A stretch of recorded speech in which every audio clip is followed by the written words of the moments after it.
control over the eastern regions, where pro-Russian demonstrations are turning into an armed uprising.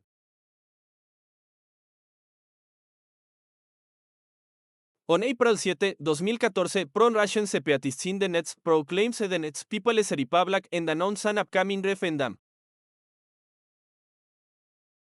At the same time, the first clashes take place between the Ukrainian army and separatist forces. On April 27, the Luhansk People's Republic is proclaimed. In Odessa, first clashes occur between supporters of Ukraine and pro-Russian activists. On Mayo 2, a Russian-speaking group commits an attack and takes refuge in the trade union's house. A fire breaks out, killing 48 people. To this day, no one has been held responsible for it. The following month, Petro Poroshenko wins a presidential election in the first round and revives a pro-Western policy. In the east of the country, the army gradually seizes the initiative. But more and more Russian servicemen cross the border, reinforcing the separatists. Russia first denies involvement and then says they are volunteers and leave. Either way, a major counteroffensive begins toward Mariupol, undermining the position of the Ukrainian forces. After negotiations, a ceasefire agreement is signed. But this fragile truce is quickly broken, and fighting resumes, particularly on the strategically important Donetsk airport. A new ceasefire agreement is later signed, this time with the participation of France and Germany. This agreement is accepted to a great extent. Despite numerous incidents, the front line no longer shifts.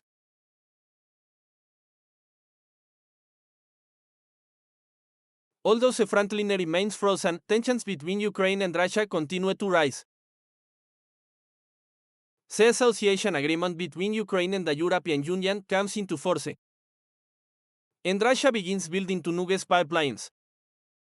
One goes through the Black Sea to supply Europe via Turkey, and the other is laid parallel to Nord Stream 1 to double supplies to Germany.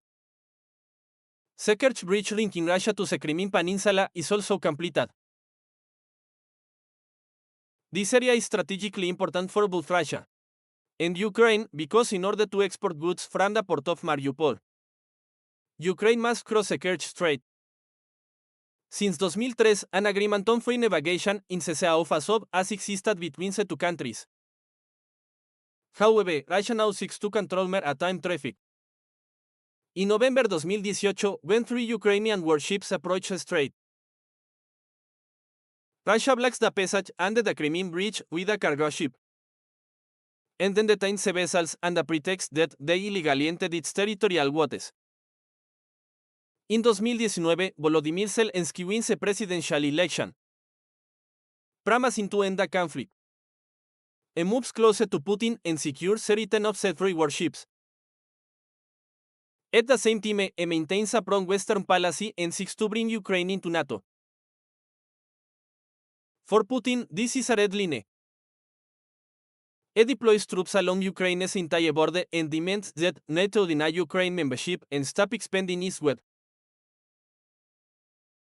NATO replies that a sovereign state has the right to decide for itself whether to join the alliance. A few days later, Russia sends 30,000 soldiers to Belarus, officially for joint military exercises. In total, about 190,000 Russian troops are concentrated around Ukraine's borders.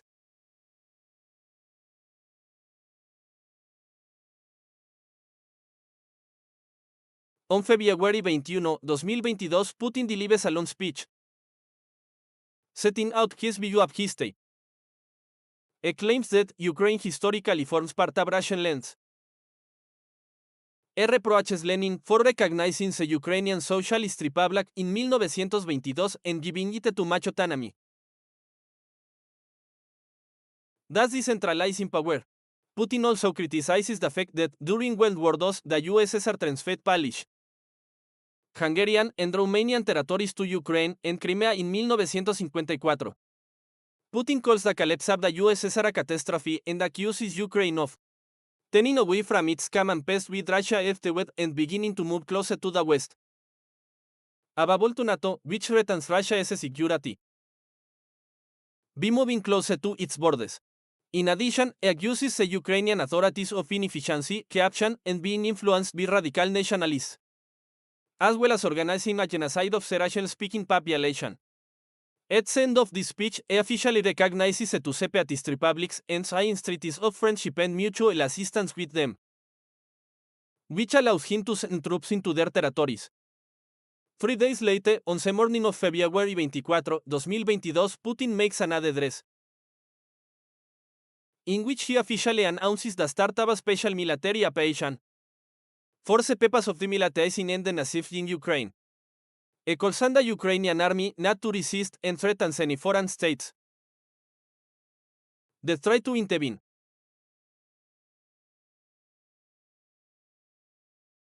Russia's agent plan for Ukraine probably looked something like this.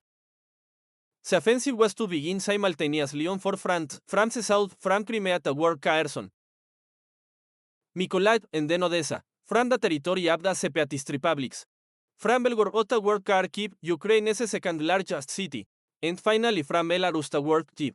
In Kyiv, the plan was to gain control of the space and seize the airport as quickly as possible.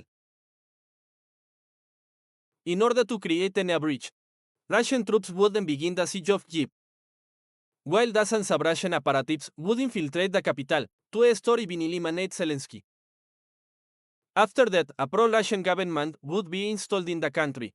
Ukraine would be officially declared neutral and completely disarmed.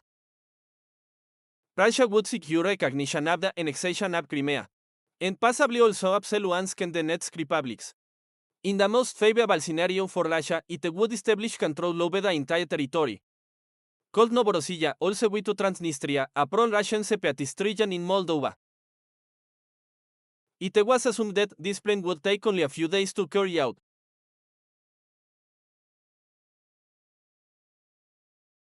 On the morning of February 24, just minutes after Putin's speech, Russia strikes Ukraine's strategic and military targets. The NEN offensive begins simultaneously in 4 directions.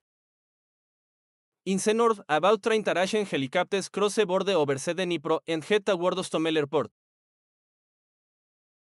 On the ground, Ukrainian soldiers leave tracks on the runway to make its use impassable. When the helicopters arrive, the Ukrainians manage to shoot one of them down, and as it crashes, it creates an additional obstacle on the runway. After 2 hours of fighting, elite Russian units take control of the airport. However, as they retreat, the Ukrainians shell the runway, making it unusable for landing. The oldest Russian transport planes carrying between 1,000 and 2,000 soldiers and military equipment are forced to abort the mission. The Russian forces remaining in Hostomel can now rely only on a military column. That's totally in the morning. However, it moves slowly along the only road connecting Chernobyl and Ivankiv because the bridges have been destroyed. The column does not aid until the next morning, and fighting begins on the outskirts of Kyiv. In other parts of the country, major cities are encircled, and in the south, Russian troops advance toward Mykolaiv.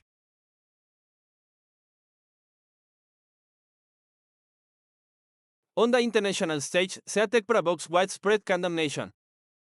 The West strikes at the Russian economy, by imposing numerous sanctions. The sets of Russian banks and oligarchs are frozen.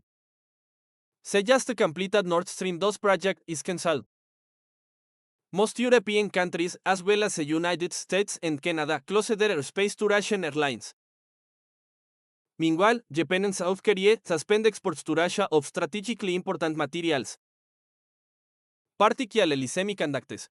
At the same time, Ukraine's application to join the European Union is fast-tracked, and Zelensky calls on NATO to impose a no-fly zone over the country. However, the alliance refuses, fearing an escalation of the conflict to the nuclear level, especially since Putin repeatedly makes nuclear threats and receives permission from his ally Belarus to station nuclear weapons on its territory. In Ukraine, Russia strikes communications infrastructure.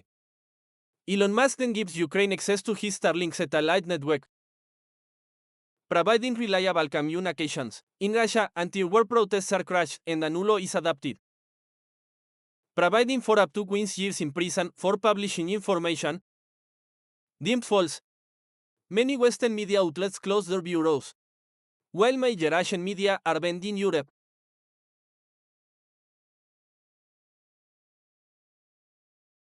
In the south, Russian troops take control of Melitopol. Kherson ends a Zaporizhia nuclear power plant, the largest in Europe. However, near Kyiv they are stopped outside the city. While farther north an enormous supply convoy more than 60 kilometers long gets stuck. Since most of its troops are already committed, and Putin had promised not to carry out mobilization, Russia begins recruiting foreign volunteers, particularly in Syria. And tends to mercenaries from the Wagner private